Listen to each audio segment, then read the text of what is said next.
back right now. That's impressive because so just a little preface, not really to brag, but just to kind of shine some light on the situation.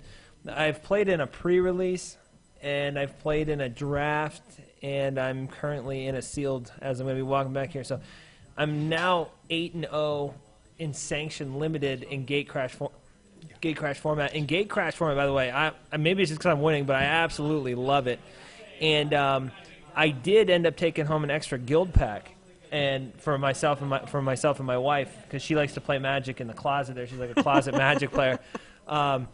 And she grabbed the Boros pack, and I grabbed the Dimir pack, and I felt like I had the most broken Dimir pack I had ever seen. And I kid you not, she beat me 4 matches in a row. Wow. Yeah, I mean, just stomping me, like making play mistakes, just doing whatever, and just stomped me. So if he just seriously smashed everybody with Dimir, then mad props to Zach Crummy, because it's a lot harder than it looks. Well, I know you got to get back to your event that you're playing in here.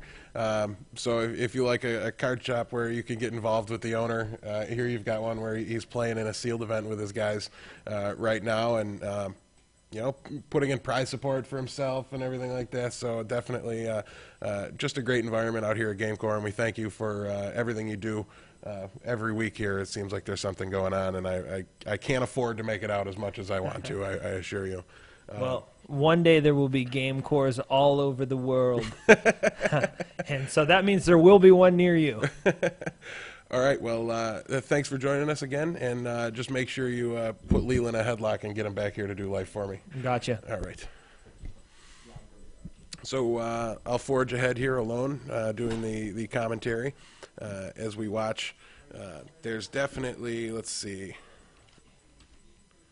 not even, okay, so we're watching Vince Tundo against Jeremy Rowe, I believe it was. And Jeremy, 2 Bane Alley Brokers in his deck.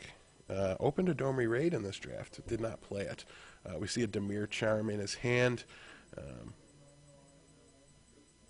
And the Assault Griffin hits the board for Tundo. 3 Hands of Binding in Jeremy's deck as well.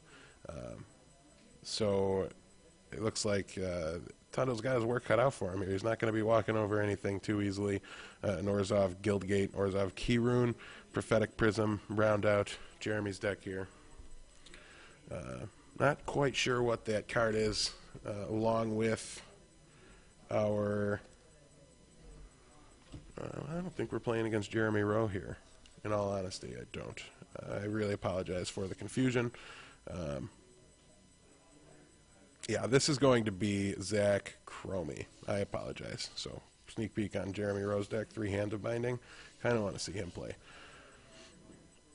That might be a Sage's Road Denizen. I'm not sure, though. But we have some battling going on from the Sprite. And Tundo's thinking about doing some blocking with his Assault Griffin here. And that is a Sage's Road Denizen.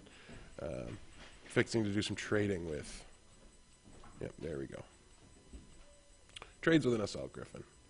Tundo shows us he's got an Immortal Servitude, a Smite. He's got a lot of tricks here still going for him. And that is the 3/2 Extort creature, whose name escapes me at the moment. And we're watching Zach Cromie versus Tundo. Tundo remains on the right.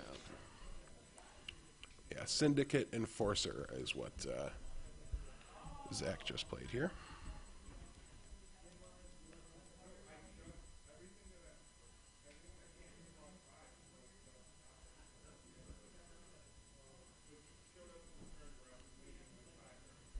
Did Zach Crummy just attack Tundo for 2?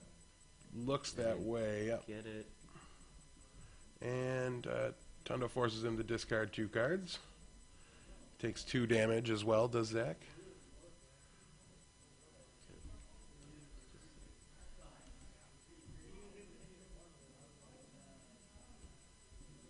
Looks like we have a life total of 20 to 15. What's the black? Syndicate Enforcer? 3/2. So you did 5 there? Yes. No. No? 4. He didn't pump his guy, but the big spider thingy for 5. Which is pretty good.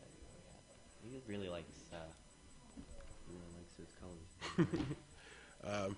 I'm actually just going to slide over here for 1 second, so I'm going to be putting the microphone down. I'm going to let Leland put a headset on. Always better to have a little somebody to talk out loud at here, so I will be right back just 1 second as we see a Court Street Denizen hit the board for Tundo, and he passes the turn.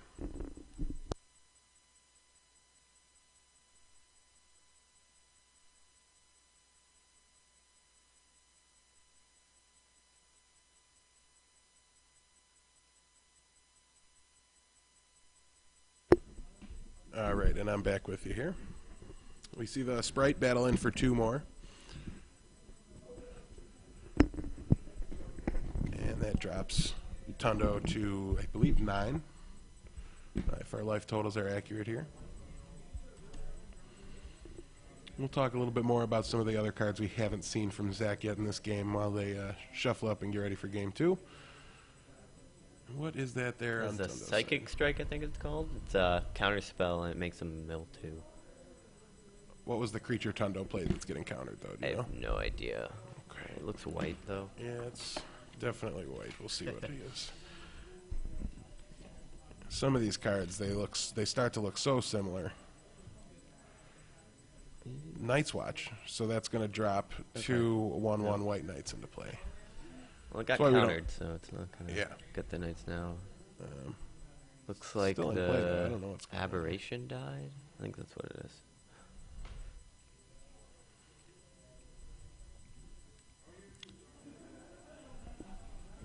All right. Looks like we have the Yeah, judge there's over a- there. There's something. Yeah, there's a judge The sorting some mill stuff turn, out. yeah. So let's go look at some blue, black, gold cards. Try to figure out what that card to the right of the syndicate is. Something aberration, I think. It's the Demir. Yep. Yeah, Consuming Aberration. All right. Power and toughness equal to the number of cards in your opponent's graveyard. When you cast a spell, each opponent reveals cards from the top of his or her library until he or she reveals a land card, then puts those cards into his or her graveyard. So grows itself even bigger. It's looking like Tundo just lost that game. Yeah, scooping him up. Yeah, that'll allow us to get the life totals reset a little bit better. Oh, I'm sorry.